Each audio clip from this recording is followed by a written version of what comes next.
A UK government inquiry into a banking scandal has criticised the former boss of Barclays Bank.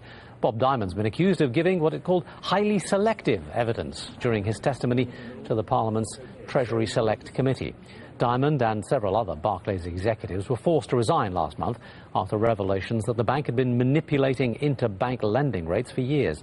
The inquiry's report has called for urgent improvements in the way British banks are regulated. This is wrong, and I'm not happy about it. Former Barclays boss Bob Diamond giving evidence to MPs last month. He was called before the Treasury Select Committee to explain his bank's role in the global rate rigging scandal. But today's report from those MPs calls that evidence into question. It says Mr Diamond's submissions were, at times, highly selective and fell short of what Parliament expects. It goes on to criticise the bank itself, saying the board presided over a deeply flawed culture, with management turning a blind eye. But why didn't regulators act sooner?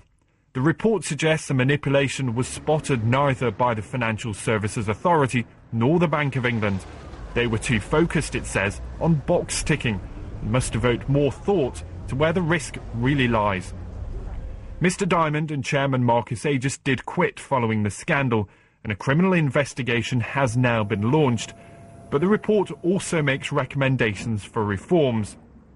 It says there should be bigger fines to deter wrongdoing, new criminal laws to prosecute those found guilty, and better regulation to spot fraud as it happens. That, the report suggests, could help restore public trust in banks, a trust that's currently at an all-time low.